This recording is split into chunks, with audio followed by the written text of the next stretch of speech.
आगे बढ़ रहे हैं हम।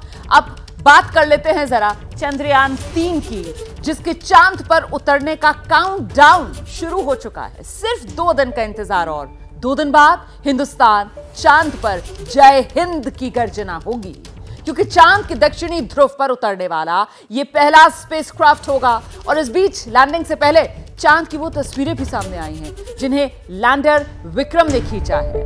लैंडर विक्रम ने भेजी हैं चांद की लेटेस्ट तस्वीरें।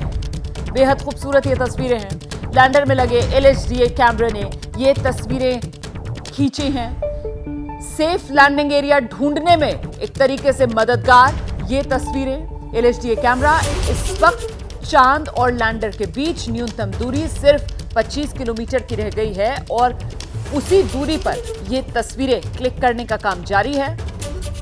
23 अगस्त वो तारीख है जब सॉफ्ट लैंडिंग के लिए पूरी तरह रेडी विक्रम लैंडर होगा और इसरो के मुताबिक लैंडिंग का वक्त होगा शाम 6:04 पर। तो 23 अगस्त शाम 6:04 पर लैंडिंग। अभी तक का बड़ा अपडेट यही है। सीधे आपको लेकर चलते हैं, हमारे साथ हमारे सहयोगी श्रीनिवास इस वक्त मौजूद हैं। जरा जानते हैं श्रीनिवास से। श्रीनिवास, ये कैलकुलेशंस के आधार पर वक्त 6:04 और तारीख 23 अगस्त जो पहले से ही तय थी, वो सामने आ रही है जानकारी? देखिए रोमाना, मैं आपको बताऊं कि चांद पे लैंडिंग के लिए सबसे अहम मुद्दा ये है कि उस वक्त लैंडिंग के लिए वहां का वातावरण अनुकूल है या नहीं। और ये बताया गया कि चंद्रयान जब भी वहाँ लैंडिंग करेगा उस वक्त चांद पर दिन का वक्त होना चाहिए। और इसके पीछे भी तमाम कैलकुलेशन है, क्योंकि चंद्रमा पे जो एक दिन होता है वो धरती के 14 दिन के बराबर होता है और रात वहाँ बहुत ही ठंडी होती है।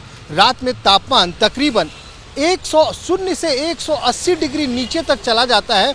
और इस स्थिति में अगर वहाँ पे हमारा चंद्रयान यानी कि लैंडर लैंड भी करता है तो वो काम करने के लायक नहीं होगा, क्योंकि इतने नीचे तापमान को उसके अंदर लगे तमाम सेंसर्स और इक्विपमेंट्स जो हैं वो झेल नहीं पाएंगे। तो यही कारण है कि चांद के दर पे पहुंचकर अभी भी चंद्रयान दस्तक देने के लिए इंतज़ार कर रहा है, क्योंकि इस वक्त चांद पर रात हो रही है। और 23 तारीख वो दिन होगा, वो वक्त होगा जब चंद्रमा पे उस वक्त उजाला हो जाएगा और चंद्रमा पे सूरज की किरणें यानी कि वहाँ दिन का माहौल होगा। तो उसी वक्त चंद्रयान जो है उसकी सतह पर जय हिंद कहता हुआ अपने कदम रखेगा। और यही वजह है कि लैंडर को अभी भी 2 दिन का इंतज़ार करना पड़ेगा चांद की सतह पर कदम रखने के लिए। रोमाना, बिल्कुल। और चांद की गणना के हिसाब से एक दिन ही, मतलब जमीन के हिसाब से वो 14 दिन हुए जब ये जो रोवर प्रज्ञान जो इस लैंडर में से निकलेगा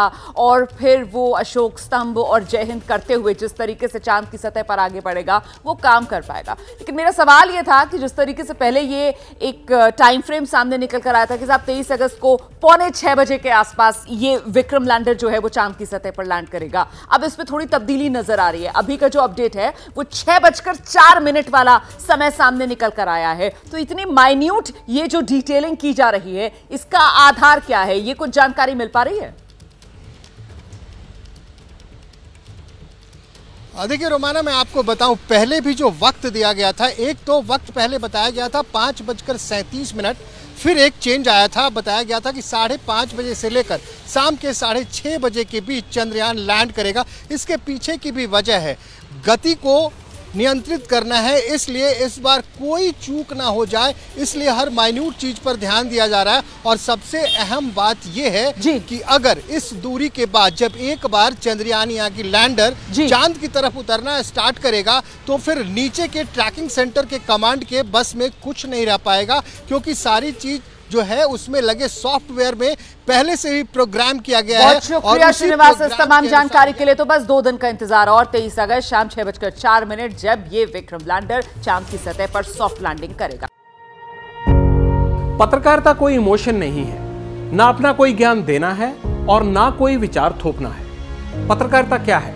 पत्रकारिता का मतलब है सही जानकारी इकट्ठा करना और तथ्य बताना। पत्रकारिता आज जितने महत्वपूर्ण दौर में है शायद पहले नहीं थी। इस दौर से निकलने के लिए सिर्फ सच दिखाने की जरूरत है, वो सच जो आपके हित को आगे रखे। इसलिए अब रात 9 बजे प्राइम टाइम नहीं होगा, यह आपका टाइम है।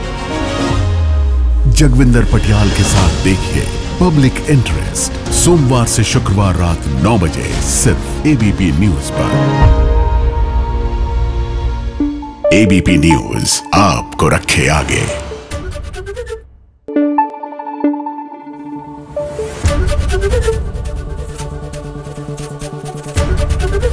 एबीपी न्यूज आपको रखे आगे।